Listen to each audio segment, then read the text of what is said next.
Itu yang kami dapat informasikan, dan marilah kita sama-sama mendengarkan kajian sore pada hari ini bersama Ustaz Bidangani. Waktu dan tempat dipersilakan.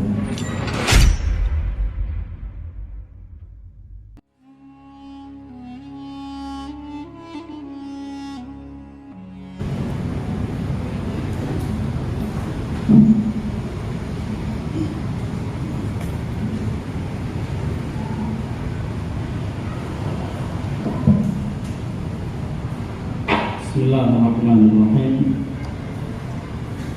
Assalamualaikum warahmatullahi wabarakatuh. Ini kebanyakan mic, jadi satu-satu dipasang.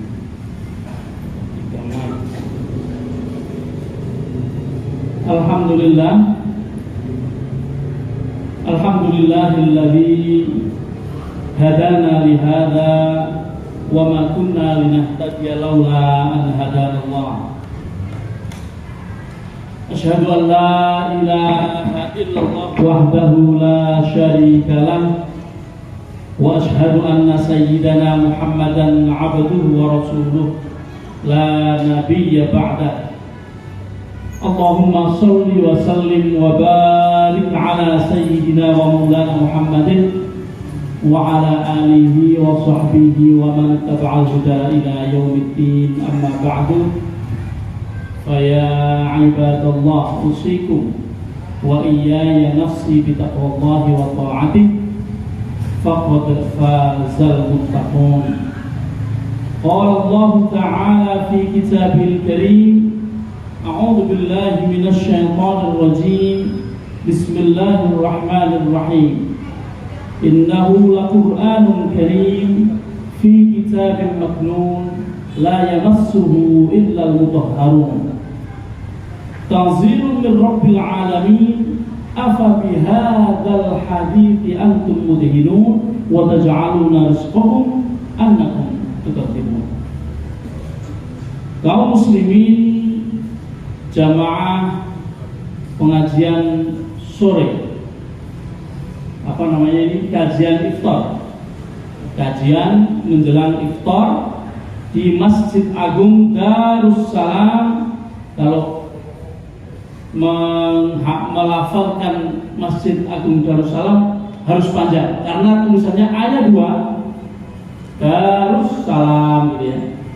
Itu di sana saya bikin tulisan dan tulisannya hanya 2, nggak boleh 1, jadi bacanya panjang. Masjid Agung Darussalam. A'azzani wa iyyakumullah. Marilah senantiasa kita bersyukur kepada Allah Subhanahu wa taala yang telah memberikan nikmat kepada kita, wabil khusus nikmat Islam dan iman, sehingga dengan 2 nikmat itu sore ini menuntun kita semuanya untuk berada di sini. Kalau bukan karena itu nggak mungkin kita ada di sini, betul? Kalau bukan karena nikmat Allah berupa kita sebagai orang mukmin, sebagai seorang muslim, mustahil kita dolan masjid. Ya ada yang dolan ke masjid, tapi kira-kira bukan Masjid Agung Darussalam. Dan yang Masjid Agung Istiqlal, Masjid Istiqlal Jakarta, lah yang berbagai agama datang untuk wisata lah itu kan. Tapi Masjid Agung Darussalam kira-kira kalau bukan muslim datang ya paling ke toilet karena dari lapangan. Jadi kita harus selalu syukur kepada Allah Subhanahu wa taala atas 2 nikmat itu. Shalawat dan salam senantiasa kita mintakan kepada Allah Subhanahu wa taala, mudah-mudahan selalu tercurah kepada junjungan kita Nabi Agung Muhammad sallallahu alaihi wasallam, yang bagaimanapun juga kita akan membutuhkannya nanti di yaumul qiyamah. Amin Allahumma amin. Mudah-mudahan kita termasuk kaum dari Nabi Muhammad sallallahu alaihi wasallam, umat Nabi Muhammad sallallahu alaihi wasallam yang nanti tidak mengalami repot di hari kiamat karena mendapatkan syafaatul uzma. Kaum muslimin yang dirahmati Allah, waktu maghrib cuma 20 menit. Jadi saya akan menyampaikan materi ini agak sedikit cepat karena materinya agak sedikit panjang. Kalau sudah masuk saat ini itu hari ke berapa? 22. Artinya Lebaran tinggal 7 atau maksimum 8 hari. Nggak mungkin 9 hari. Benar nggak? 9 hari haram. Ya. Maksimal 8 hari lagi Lebaran. Kalau sudah likur-likuran, ya biasanya yang ada dalam kepala kita ini tidak lain adalah mencari malam Lailatul Qadar. Disebutkan di dalam sebuah ayat yang pertama, Inna anzalnahu fi Lailatul Qadar. Ayat yang kedua, wa ma adraka ma Lailatul Qadar. Lailatul Qadar khairun min alfi syahr. Oke. Yang pertama, Inna anzalnahu fi Lailatul Qadar. Inna satu ingsun anzalnahu yakti nurun ke sapa ingsun enghu marang apa? Al-Qur'an. Yang dimaksud anzalnahu, kami Allah menurunkan Al-Qur'an. Inna anzalnahu fi Lailatul Qadar. Jangan Lailatul ya, kalau baca fi Lailatil. Pertama harus til karena ada fi. Ada fi. Fi itu huruf jar. Kalau huruf jar itu ada min ila an ala fi ruba ba kafa. Ada fi di situ, maka harus kasroh. Salah satu alamat atau tanda-tanda majrur adalah kasroh. Fi Lailatil Qadar. Jangan jadi imam tapi bacanya inna anzalnahu fi Lailatul Qadar. Jangan inna anzalnahu fi Lailatul Qadar. Lailatul Qadar khairun min alfi syahr. Tapi inna anzalnahu fi Lailatul Qadar. Sungguh kami menurunkan Al-Qur'an di malam Lailatul Qadar. Lailatul Qadar malam napa? Sampai sing besok. Akeh-akeh Lailatul Qadar malam 21, 23, 24, 25. Kata-kata yang begini, gini bu, petunjuk. Nah, ngoten diturunkannya Al-Quran itu tanggal pinten? Malam nuzulul Quran tanggal pinten? 17. Loh katanya malam Lailatul Qadar diturunkan Al-Quran. Sing bener ditulis terus itu. Bingung kan? Kebanyakan orang bingung masalah ini. Wong malam nuzulul Quran tanggal 17, ning kok ngendikane Lailatul Qadar malam 21, 23, 25 dan seterusnya. Ora ana sing nyebut malam Lailatul Qadar tanggal 17. Mengapa? Nah, ini perlu yang ingin saya sampaikan, salah satunya itu. Ini ngomong 16 menit gitu. Tekosak tekane diturunkannya Al-Quran itu boten namung sepindah, tidak hanya sekali saja. Diturunkannya Al-Quran itu 3 fase. 3 fase itu 3 kali. Yang pertama, tanzilum min rabbil alamin. Apa? Tanzilum min rabbil alamin. Diturunkan dari siapa? Allah. Rabbil alamin itu nggak ada yang lain kecuali Allah. Diturunkan kemana? Nah, walaupun napa gawe kepean. Isinya ayat-ayat Al-Quran yang menunjukkan tentang itu. Ini kajian. Makanya karena judulnya kajian, kalau gawe kajian. Di dalam surat Al-Buruj ayat 21-22 disebutkan bal huwa Qur'anun Majid fi lauhin mahfuz. Sebelum itu dikatakan balil ladzina kafaru fi takdzib. Orang-orang kafir itu mereka semuanya mendustakan Al-Qur'an. Wallahu min waraihim muhit. Padahal Allah di belakang mereka Muhit itu apa sebenarnya? Mengku itu ya ngawasi lah. Muhit itu ya salah satu kegiatan muhit itu ngawasi. Bal huwa Qur'anun Majid, bahkan Quran itu adalah sesuatu yang agung. Fi lauhin mahfuz. Nah ini jelas Al-Quran ada di mana? Fi lauhin mahfuz. Lah katanya di lauhin mahfuz, lah kok nang ora? Lho pripun niku? Katanya fi lauhin mahfuz, katanya Al-Quran itu ada di lauhin mahfuz. Lah katanya nang ora Masjid Agung bilang-bilang Al-Quran boten Masjid Agung. Nah, niku makanya harus dijelaskan. Awalnya Allah menurunkan dari dirinya, dari Allah diturunkan ke Lauh Mahfuz. Lauh Mahfuz itu nggih ora usah diterangke pun bersa semua. Pun sudah tahu semua ya, Lauh Mahfuz itu apa? Lauh Mahfuz adalah tempat yang dijaga.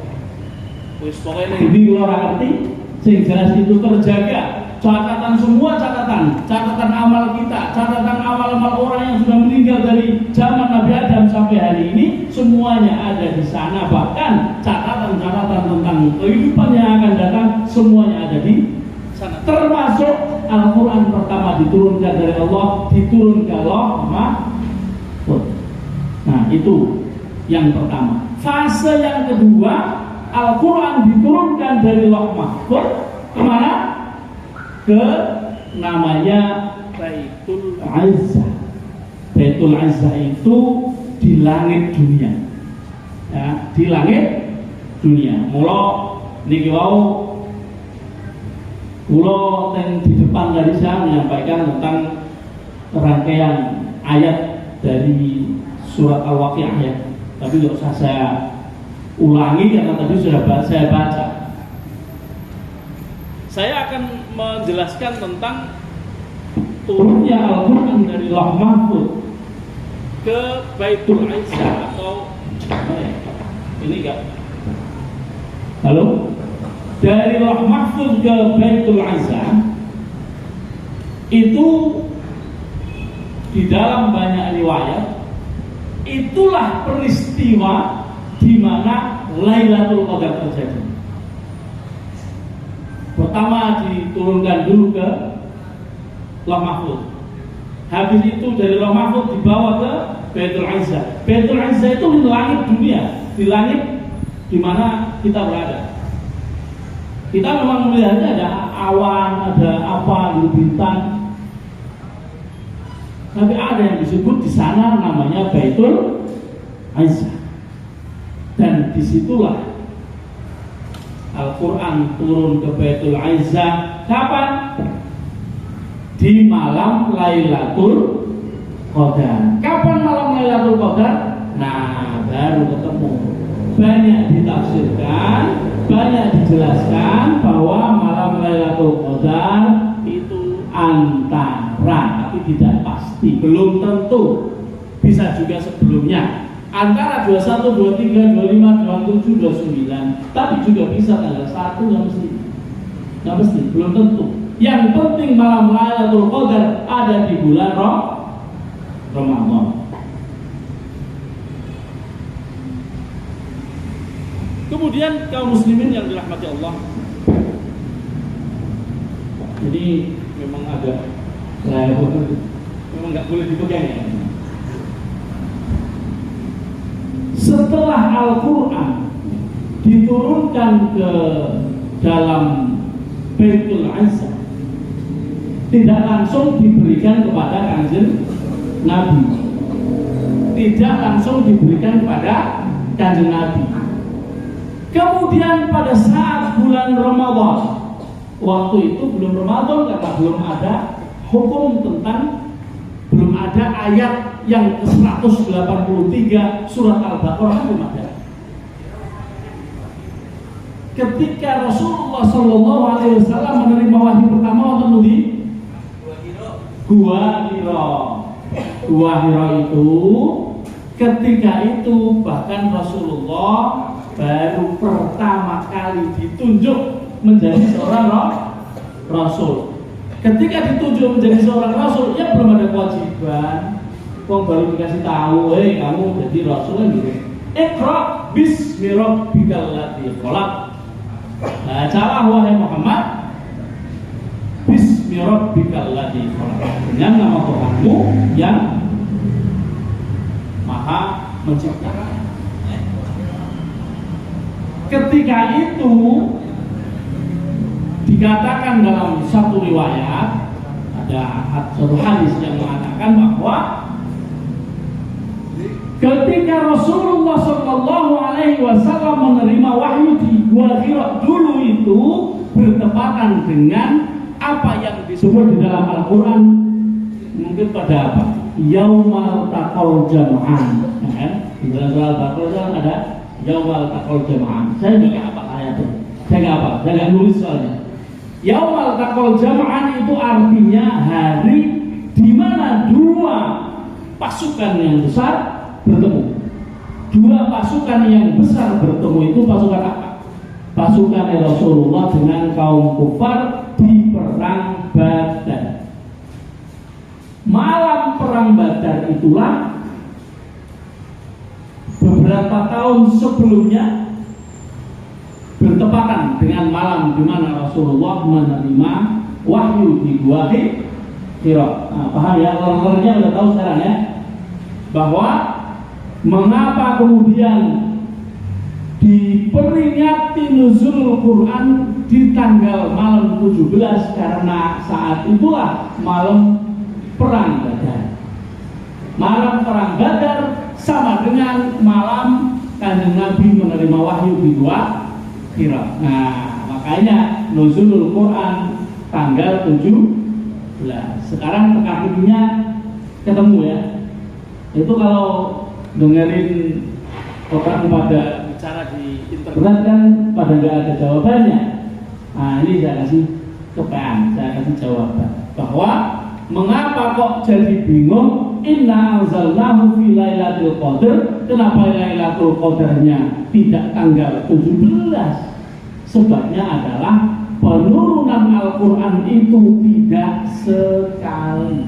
Yang bertepatan dengan Lailatul Qadar itu adalah diturunkan tidak kepada Kanjeng Nabi, tapi diturunkan kepada langit dunia. Persiapan. Jadi setiap kegiatan itu memang ada persiapannya. Makanya ada bikin baliho, itu juga salah satu persiapan dari kajian. Kajiannya ya ini kajian, tapi sebelumnya sudah ada persiapannya dulu. Nah, seperti itu pula ketika Al-Quran diturunkan. Kemudian setelah diturunkan kepada Kanjeng Nabi, ini waktunya tinggal 3 menit, tapi tidak apa-apa. Ketika diturunkan kepada Kanjeng Nabi, apakah Al-Quran itu diturunkan sekali mabrek 30 juz? Enggak ya? Tidak. Sebenarnya Allah bisa enggak sih mengirim Al-Quran kepada Rasulullah, membuat Rasulullah itu hafal seluruhnya 30 juz sekali? Bisa enggak? Ya enggak mungkin, enggak bisa. Allah pasti bisa. Innallaha ala kulli syai'in qadir. Sesungguhnya Allah itu maha kuasa atas segala sesuatu. Yang cuma ngatur supaya hazunat ingat itu ya gampang. Tapi kenapa tidak dilakukan seperti itu? Al-Quran diturunkan 22 tahun 2 bulan 22 tahun 2 bulan 2 hari. Nah, angkanya 22. Nama. Mengapa demikian? Itu ada hikmahnya, ada tujuannya. Tujuan itu salah satunya disebutkan di dalam Al-Quran. A'udzubillahi minasyaitonir rajim. Bismillahirrahmanirrahim. Al-Furqan ayat 32. Wa qala alladziina kafaru laula nazzala 'alaihi al-Qur'an jumlatan wahidatan kadzalika liyutsabbita bihi fu'adak warattalnahu tartila. Wa qala alladziina kafaru, dan orang-orang yang kafir ketika ketika itu berkata, mengapa Al-Quran kok nggak diturunkan kepada Rasulullah sekali diturunkan semuanya makhluk? Jawabannya kadzalik, ya begitulah. Liyutsabbita bihi fuadak. Tujuannya yang pertama adalah supaya menguatkan, menetapkan fuadak. Fuad itu artinya hati. Hatinya siapa? K itu kalau ada huruf K itu artinya kamu atau engkau, satu orang. Maka siapa? Kanjeng Nabi. Kalau di dalam Al-Quran itu ada K gitu, ada K, maka K itu pasti Kanjeng Nabi, bukan kita. Liyutsabbita bihi fuadak, untuk menetapkan atau memperteguh hati Kanjeng Nabi. Warattalnahu tartila, dan supaya kami membacakan dengan pelan-pelan. Makanya kalau kita baca Al-Quran nggak boleh dan cepet-cepet. Disunnahkan membaca Al-Quran dengan tartil. Tartil itu ya pelan. Tartil itu ya pelan, bukan cepat. Ya kalau terpaksa baru cepat. Jadi tujuannya adalah untuk memantapkan hati Kanjeng Nabi bahwa Al-Quran itu adalah datang dari Allah Subhanahu wa Ta'ala. Yang kedua, diturunkan berangsur-angsur sesuai dengan kondisi keadaan masyarakat di situ. Kadang-kadang juga nggak ada kaitannya dengan apa yang terjadi. Makanya ada Al-Quran itu, ada ayat itu, ada yang mempunyai sababun nuzul. Sababun nuzul itu sebab turunnya. Ada yang sekonyong-konyong turun aja gitu, nggak pakai sababun nuzul, itu nggak ada. Makanya tujuan dari diturunkannya ini adalah untuk melemahkan orang-orang yang menentang Kanjeng Nabi ketika itu. Lawang ketika Kanjeng Nabi pertama kali dakwah saja oleh pamannya Abu Jahal ditentang habis-habisan. Nggak cuma ditentang, ya dihina, ya mau dicelakai dan lain sebagainya. Dan itu banyak sekali. Nggak cuma Abu Jahal, Abu Sufyan, yang semuanya, semua orang, hanya sedikit di antara mereka yang menerima. Itu kemudian dibuat Al-Quran ini turun berangsur-angsur. Salah satunya untuk menentang mereka. Karena apa? Di antara kaum Arab, orang-orang Arab di zaman Nabi dulu kan terkenal orang pada pinter bikin apa? Syair. Bikin syair ya. Wah, ada Musailamah Al-Kadzdzab, macam-macam, banyak banget. Orang paling pinter bikin syair orang Arab. Maka oleh Al-Quran dibuatlah setiap kalimatnya berbentuk syair. Supaya apa? Supaya nantang kepada mereka, bisa nggak kalian bikin seperti Al-Quran?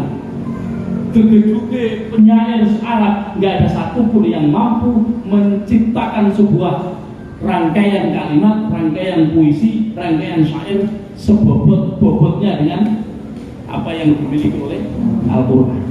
Nah, ini hikmah. Ada yang lain, ada banyak. Hikmah-hikmah yang lain ada banyak. Tapi masalahnya tinggal 1 menit 26 detik. Nah, itu kan nggak mungkin saya sampaikan. Saya tambah satu aja. Supaya apa? Supaya menunjukkan bahwa Al-Quran ini benar-benar datang dari Allah. Nah, kok apa hubungannya dikirim secara berangsur-angsur dengan bahwa ini bukti dari Allah? Gini, kaum muslimin, saya kasih tahu. Kita kalau bicara seminggu yang lalu, nggak usah seminggu yang lalu, 2 hari dah. Ustaz VV ini kemarin 2 hari ngomong apa? Hari ini lupa ya. Tempo hari ngomong apa? Lupa. Seminggu lalu apalagi, sebulan yang lalu, 1 tahun yang lalu. Ini 22 tahun Al-Quran diberikan zaman itu, sampai saat ini semuanya masih konsisten. Tidak ada satupun yang kontradiksi.